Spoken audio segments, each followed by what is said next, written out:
বিরোধটা কোন জায়গায়? বিরোধটা হলো আমরা যেটা বলি যে দেশে যা কিছু হবে ইসলামকে জিজ্ঞাসা করে হতে হবে। বিরোধটা হলো এই জায়গায়, তুমি শিক্ষা সিলেবাস করবা, ইসলামকে জিজ্ঞাসা করো, কোরআনকে জিজ্ঞাসা করো, আল্লাহর পয়গম্বরের সুন্নাহকে জিজ্ঞাসা করো, মুসলমানদের দেশে কোন শিক্ষা ব্যবস্থা চলবে। ওনারা বলেন যে না, আমরা আমাদের মতো স্বাধীন মতো আমরা শিক্ষা ব্যবস্থা প্রণয়ন করব, শিক্ষা সিলেবাস আমরা রচনা করব, এতে ইসলাম কি বলে দেখার সময় আমাদের নাই। বিরোধটা হলো এই জায়গায়। আমরা বলি যে ইসলাম থাকবে গৌরবের সাথে, ইসলাম থাকবে মাথা উঁচু করে, ইসলাম কোন গোষ্ঠীর দয়া দাক্ষিণ্য করুণার পাত্র হয়ে ইসলাম থাকবে না। আর ইসলাম ইয়ালু ওয়ালা ইউলা। এই ছোট্ট একটা জায়গায় হলো বিরোধ। জায়গাটা ছোট কিন্তু এটা আবার অনেক বড়। বিরোধের জায়গাটা এমন একটা জায়গায় আহলে ইলম উলামায়ে কেরামকে আমরা বলবো যে বিষয়টা আপনারা যারা উলামায়ে কেরামের বিভিন্ন পর্যায়ের নেতৃত্ব দেন, ইয়াদাত করেন। আমি আজকে আরেকটা কথা আমাকে খুব ভালো করে স্মরণ করতে হয়। মুজাহিদে আজম আল্লামা শামসুল হক ফরিদপুরি রহমতুল্লাহি আলাইহির একটা কথা এক মজলিসে আমি উদ্ধৃত করেছিলাম। শামসুল হক ফরিদপুরি রহমতুল্লাহি আলাইহি যখন সেই পাকিস্তান আমলে স্বৈরশাহী আইয়ুব খান যখন ফ্যামিলি প্ল্যানিং ল করলো, কোরআন সুন্নাহ বিরোধী আইন, দেশের উলামায়ে কেরাম প্রতিবাদ করলেন এবং এই প্রতিবাদের মূল নেতৃত্বের ভূমিকা নিলেন শামসুল হক ফরিদপুরি রহমতুল্লাহি আলাইহি। তখন গভর্নরের সঙ্গে ওনার অনেক ঝগড়া বাকবিতণ্ড হলো। স্বয়ং গভর্নর যে মোনায়েম খান, তার সঙ্গে কথা হলো প্রথম, এরপরে স্বয়ং আইয়ুব খান বাংলাদেশের অর্থাৎ পূর্ব পাকিস্তানে আসলো। এসে এই দেশের উলামায়ে কেরামকে সে ডাকলো যে এই বিষয়ে আলেমদের সঙ্গে সে সরাসরি কথা বলবে। শামসুল হক ফরিদপুরি রহমতুল্লাহি আলাইহি গেলেন। উনি ওইভাবেই গেলেন, মুখটাকে মলিন করে, রাগে গোসায় চেহারাটাকে কালো করে তিনি গেলেন যে তুমি কোরআন বিরোধী আইন করে মুসলমানদের শাসক আমাদেরকে ডাকছো, কথা বলবো তোমার সাথে, তবে কথাটা হবে ওই ভাষায়। উনি গেলেন ওই অবস্থায়, যে দেখলেন যে ওখানে একজন বাংলাদেশের এই অঞ্চলের খুব প্রসিদ্ধ একজন আলেম, বুজুর্গ, আমি তার এলেম নিয়েও বুজুর্গি কোনটা নিয়ে প্রশ্ন করতেছি না, শামসুল হক ফরিদপুরি রহমতুল্লাহ আলাইহি প্রশ্ন তুলেন নাই, যে দেখলেন যে উনি আইয়ুব খানের সাথে ওই মজলিসে হাসাহাসি করতেছেন। আইয়ুব খান তাকে বলতেছে, মৌলানা আপ তো বহুত মোটে হো গয়ে, আরে আপনি তো অনেক মোটা হয়ে গেছেন। উনি বলছেন, হ্যাঁ मैं तो बहुत मोटा हो गया, आप लोगों का ही ये आप लोगों की आता है। এই সমস্ত কথাবার্তা বলতেছেন, মানে অর্থাৎ ওনার সঙ্গে খুব হেসে হেসে কথা বলতেছেন। এই দৃশ্য দেখার পরে শামসুল হক ফরিদপুরি রহমতুল্লাহি আলাইহি আইয়ুব খানের সাথে যা করার করছেনই, ওই আলেমের প্রতি এমন রাগান্বিত হয়েছেন, জিন্দেগি তার কোনোদিন তার সাথে কথা বলেন নাই। যে আমাদের মাসলা হলো কোরআন বিরোধী আইন তৈরি করেছে সে, আমরা তাদের আমাদের হৃদয়ের সমস্ত ক্ষোভ, সমস্ত রাগ তার প্রতি প্রকাশ করব, আর সেই মজলিসে আপনি গিয়ে তার সঙ্গে হাসাহাসি করতেছেন। এতটুকু গায়রত এবং আত্মমর্যাদা আপনার নাই। শুধু এই কারণে হুজুর ওনার সাথে আর কথা বলেন নাই। শামসুল হক ফরিদপুরি রহমতুল্লাহি আলাইহি যখন মৃত্যু শয্যায় শায়িত, হুজুরের দীর্ঘ রোগ ছিল, অনেক লম্বা, অনেক দীর্ঘদিনের রোগের শোকে হুজুর মারা গেছেন। তো হুজুর যখন একদম মৃত্যু শয্যায় শায়িত, গহরডাঙ্গায় হুজুরের নিজের বাড়িতে হুজুর শোয়া, ওই বুজুর্গ অনেক শান শওকতওয়ালা বুজুর্গ ছিলেন, অনেক ভক্ত মুরিদান ওনার ছিল, অনেক লোকজন তার ছিল। উনি বিশাল এক লঞ্চ ভাড়া করে হুজুরকে দেখতে গেছেন। যে হুজুর অসুস্থ অবস্থায়। হুজুর যখন শুনছেন যে ওই আলেম দেখতে আসছে, হুজুর বলছেন খবরদার উনি যেন আমার ঘরে আসতে না পারে। ওনাকে বলা হয়েছে যে হুজুর আপনাকে এই অবস্থায় নিষেধ করছে, আপনি যেন হুজুরের ঘরে না যান। উনি পরে দরখাস্ত করে পাঠাইছেন যে হুজুরকে যা বলেন আর কিছু না, আমি হুজুরের সাথে কথা বলবো না, হুজুরের কাছেও যাব না, শুধু জানলা দিয়ে হুজুরকে এক নজর দেখে আসবো। এই কথাটা শোনার সঙ্গে সঙ্গে হুজুর বলছে, জানলা বন্ধ করে দাও, জানলা বন্ধ করে দাও, উনি আমাকে দেখুক, আমি এটাও চাই না। শেষ পর্যন্ত উনি ফিরে গেছেন। এই তারিখ, এটা আমাদের আকাবেরিনদের, এই করিবে আকাবেরদের তারিখ, এবং ইসলামের শুরুর যুগ থেকে এই তারিখ আছে। ইমাম আহমদ ইবনে হাম্বল রাহমাতুল্লাহি আলাইহি মুহাদ্দিসে কবির ইয়াহইয়া ইবনে মাঈন রাহমাতুল্লাহি আলাইহির সাথে একই আচরণ করেছিলেন। ইয়াহইয়া ইবনে মাঈন রাহিমাহুল্লাহ অনেক বড় মুহাদ্দিস, কিন্তু যখন খালকে কোরআনের মাসআলা এসেছিল, ইমাম আহমদ ইবনে হাম্বল অত্যন্ত দৃঢ়তার সঙ্গে তিনি হকের ঝান্ডা ধারণ করেছিলেন এবং রুখসাতের উপর নয় আযিমাতের উপর উনি আমল করেছেন। ইয়াহইয়া ইবনে মাঈন রাহিমাহুল্লাহ অনেক বড় জলিলুল কদর, উনি একজন মুহাদ্দিস, উনি অবস্থানটা ছিল ওনার নরবরে। আর উনি বলতেন যে আমরা তো মজবুর, শাসকের জুলুম নির্যাতনের সামনে আমরা মজবুর। হযরত ইমাম আহমদ ইবনে হাম্বল বলতেন, আপনি শাসকের সামনে মজবুর মানে আপনাকে কোনোদিন ধরে নিয়ে 10টা চাবুক মেরেছে না, চাবুক মারার ভয় দেখেই আপনি বলেন যে আপনি মজবুর? আপনার এই মজবুরিয়াতের এই ওযর এটা শরআন মুতাবার নয়। ইমাম আহমদ ইবনে হাম্বল রাহমাতুল্লাহ আলাইহি সেই যুগে মৃত্যু পর্যন্ত ইয়াহইয়া ইবনে মাঈন রাহিমাহুল্লাহর সাথে কথা বলেন। এই কথাটা পরিষ্কার। হক এবং হক্কানিয়াতের প্রশ্ন যখন আসবে, উলামায়ে কেরাম সবাই টকরাবে যাবেন এটা আশা করি না, তবে সবার কাছ থেকে এই জিনিসটা আশা করি যে কেউ ওই সকল জালিম শাহীদের সঙ্গে হাসাহাসি করতে পারবেন না। যদি হাসাহাসি করেন, মাখামাখি করেন, আমাদের সঙ্গে কোনো সম্পর্ক থাকবে না আপনাদের।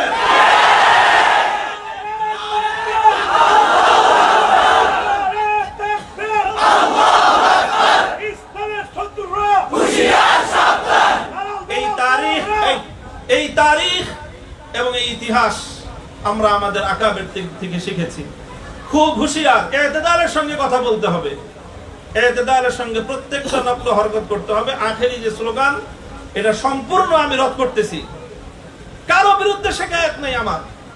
আমি শুরু বের হয়ে এসে এখনো পর্যন্ত এই কথাই বলতেছি, আমাদের উপর যা জুলুম হয়েছে, যে নির্যাতন আমাদের উপর হয়েছে, এই নির্যাতনের পূর্ণ দাস্তান আমরা জাতির সামনে এখনো উন্মুক্ত করি নাই।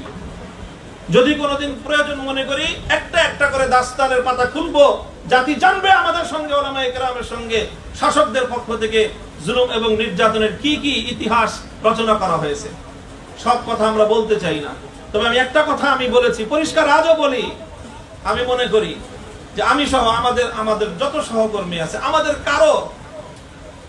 কারো এই মাজলুমিয়াতের জন্য, আমাদের উপর এই জুলুম এবং নির্যাতনের জন্য কোন আলেম, কোন পক্ষের আলেম এটার সঙ্গে জড়িত নাই। আমার এটা ব্যক্তিগত মতামত, এটা আমাদের সাথীরাও আমার সঙ্গে দ্বিমত করতে পারেন, আমার ব্যক্তিগত মতামত, কারো এখানে ভূমিকা নাই। হ্যাঁ, যেটা হতে পারে যে একজন আলেমের বন্দিত্বের কারণে তার যতটুকু কষ্ট পাওয়ার উচিত ছিল সেই কষ্টটা তিনি পান নাই, যতটুকু ভূমিকা তার রাখার দরকার ছিল মুক্তির জন্য সেই ভূমিকাটা হয়তো রাখেন নাই। বেশির চেয়ে বেশি এটাও হতে পারে যে আমরা বন্দী হওয়ার কারণে কেউ কেউ মনে মনে খুশিও হয়েছে, হতেই পারে, কারো সঙ্গে ব্যক্তিগত রেষারেষি থাকতে পারে, এটা কোনো খুব বড় কোনো বিষয় না। ব্যক্তিগত রেষারেষি থাকতে পারে না, তোমার সঙ্গে আমার ব্যক্তিগত রেষারেষি থাকতে পারে, ভাইয়ের সঙ্গে ভাইয়ের ব্যক্তিগত রেষারেষি থাকে।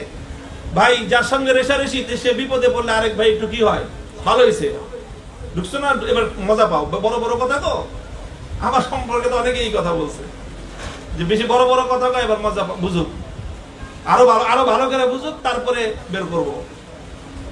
মজা বুঝি নাই, মজাও বুঝছি, সবই বুঝছি, এবং বের হয়ে এসে দায়িত্ব নিয়ে এই কথা বলতেছি। আগে যা বলেছি সঠিক বলেছি, আগামী দিনে যা বলবো ইনশাআল্লাহ সেই ধারাই বলবো কথা। তো এই যে বিষয়টা, আলেম ওলামাদের কাউকে আমি মনে করি যে এই 3 শ্রেণীর হতে পারে সর্বোচ্চ। হয়তো কেউ ভূমিকাটা যথাযথ রাখে নাই, কেউ হয়তো মনে মনে একটু খুশিও হয়েছে, কিন্তু আমি মনে করি যে বাংলাদেশের কোন আলেম, সে যেই পক্ষেরই হোক, তাদের সাথে আমাদের রাজনৈতিক বা সাংগঠনিক বিরোধ থাকতে পারে, কিন্তু কেউ আমাদের এই গ্রেফতারির জন্য দায়ী এটা আমি মনে করি না। কারণ কোন আলেমের কাছে এমন ক্ষমতাই নাই, শক্তিই নাই যে তারা আমাদেরকে গ্রেফতার করবে বা একজন আলেম আরেকজন আলেমকে গ্রেফতার করবে। এই ক্ষমতা বাংলাদেশে কোন আলেমের আছে? এটার জন্য শতভাগ দায়ী হলো তারা যাদের হাতে রাষ্ট্রশক্তি আছে, এবং তারাই এই কাজটা করেছে।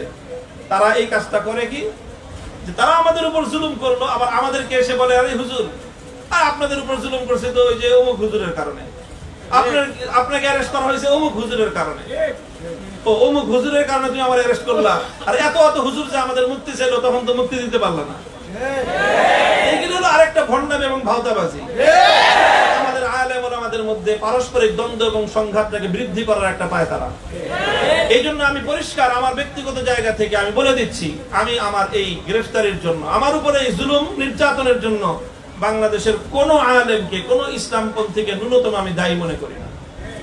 হ্যাঁ, কারো কারো ভূমিকা কম বেশি থাকতে পারে, সেজন্য অভিমান থাকতে পারে, অভিযোগ থাকতে পারে, কিন্তু এটার জন্য দায়ী মনে করি না কাউকে। কাজে এই যে কথাগুলোর মধ্যে আমরা পূর্ণ সতর্কতা অবলম্বন করতে হবে। তবে কথা এটা এই যে জুলুম এবং নির্যাতন হলো, আমরা হলাম ভিকটিম, আমরা মজলুম। অন্যান্য উলামায়ে কেরামের কাছ থেকে আমরা যে আচরণটা আশা করি সেটা হলো এই, যারা আমাদের উপর জুলুম করলো, যতক্ষণ পর্যন্ত তারা এই জুলুমের জন্য তারা অনুতপ্ত না হবে, ততক্ষণ পর্যন্ত আমাদের আলেম ওলামারাও তারা তাদের সঙ্গে সম্পর্কটা ওই মাত্রায় রাখবেন। বেশি মাখামাখি যদি তাদের সাথে করেন, দেখতে আমাদের কষ্ট লাগে, অনেক খারাপ লাগে। কি বলবো তোমাদের কাছে, আমি জেলখানায় থেকে, আখেরি কথা লম্বা করবো না, শেষ কথা আমি এটা বলতেছি, জেলখানায় থাকতে ওই যে বিভিন্ন মেমোরি কার্ডের মাধ্যমে কিছু আহওয়াল জানার আমাদের সুযোগ ছিল। তো এই মেমোরি কার্ড লাগায় মনিটরের মধ্যে আমরা সবকিছু দেখতে পারতাম। সেখানে দেখলাম যে একজন আলেম, খুব এমনি ব্যক্তিগতভাবে আমি যার ভক্ত বলা যায়, তার জ্ঞান গরিমা সব দিক থেকে খুব তার প্রতি আমার একটা ভক্তি ছিল। দেখলাম উনি এমন একজন মানুষের এমন ভূয়সী প্রশংসা করতেছেন যার হাত হাজারো মুসলিমের রক্তে রঞ্জিত, সেই জালেমের উনি এমন ভূয়সী প্রশংসা করতেছেন। এই জিনিসটা শোনার পরের দিন আমি কোর্টে গেলাম, কোর্ট থেকে আমি কারাগারে ফিরলাম। রাস্তায় রাস্তায় ওই জালেমের বিভিন্ন জায়গায় নানা রকম ছবি টবি দেখি। যতবার ছবিটা দেখি ওই জালেমের কথা মনে পড়ে না, আমার ওই হুজুরের কথা মনে পড়ে। কষ্টের দিনটা কলিজাটা ফেটে যায় যে এরকম একজন মানুষের আপনি এরকম প্রশংসা করতেছেন। আপনি জানেন না, রহম করদন বার গোসে ফান্দা জুলুম, রহম করদন বার তেজে দন্দা জুলুম আসবার গোসে ফান্দা, রহম করদন বার তেজে দন্দা জুলুম আসবার তারাহুম বার তেজে দন্দা তারাহুম বার, যাই হোক, কি কবিতা মুখস্থ নাই, বললাম আর কি মানা। হ্যাঁ, তারাহুম বার তেজে দন্দা জুলুম আসবার গোসে ফান্দা। বাঘের উপর যদি তুমি করুণা করো, এটা শুধু তুমি বাঘের উপর করুণা করলা তা নয়, এটা বকরির উপর তুমি জুলুম করলা। আমি জানি না, ওই কথা আমি কোনোদিন এতটা অনুভব করি নাই আগে নিজের উপর আসার আগ পর্যন্ত।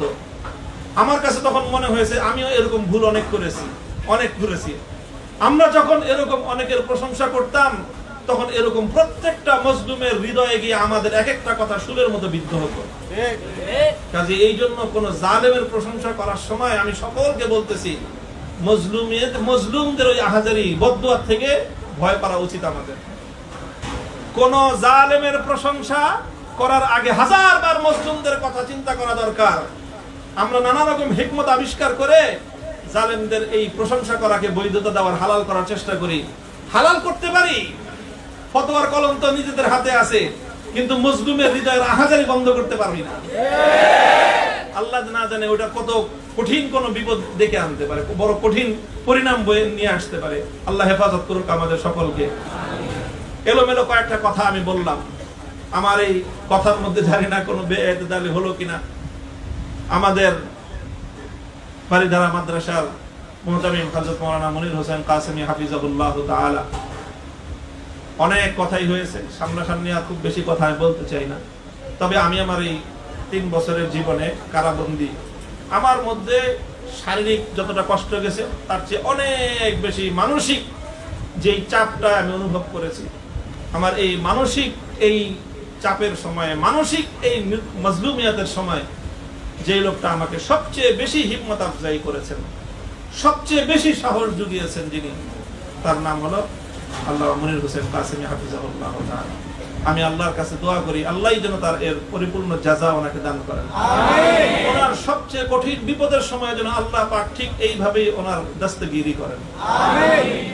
আমাদের সকলের মধ্যে এই যে একটা ইত্তেহাদ, এই যে একটা বোঝাপড়া হয়েছে, এই যে একটা বোঝাপড়া হয়েছে, সাখাওয়াত হোসেন রাজি সাহেব হুজুর থেকে নিয়ে শুরু করে আমি পর্যন্ত, মধ্যখানে আমাদের বাকিরা সবাই আছেন।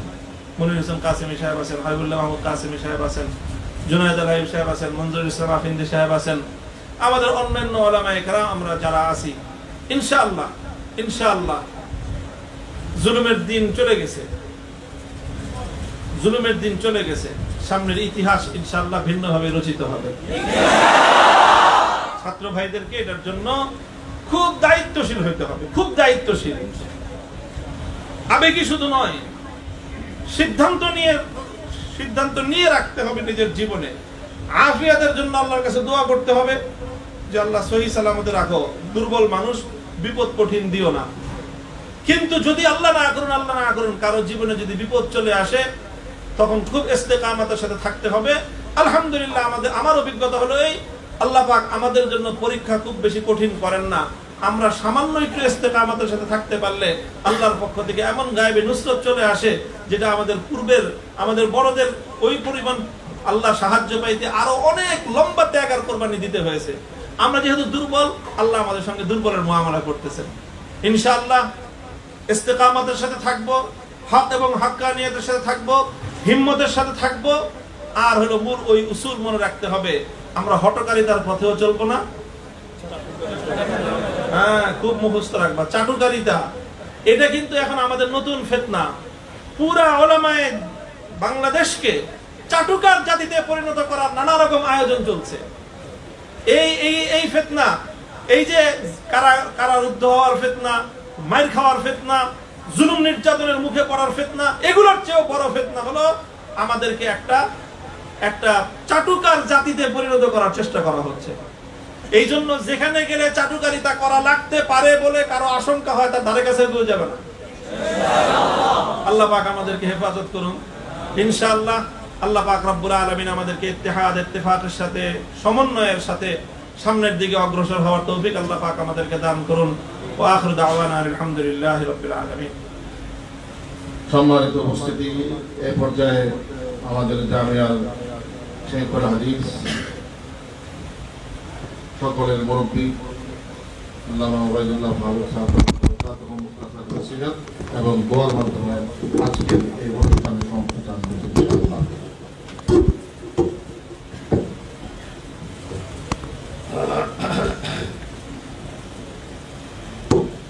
আলহামদুলিল্লাহি রাব্বিল আলামিন ওয়াস সালাতু ওয়াস সালামু আলা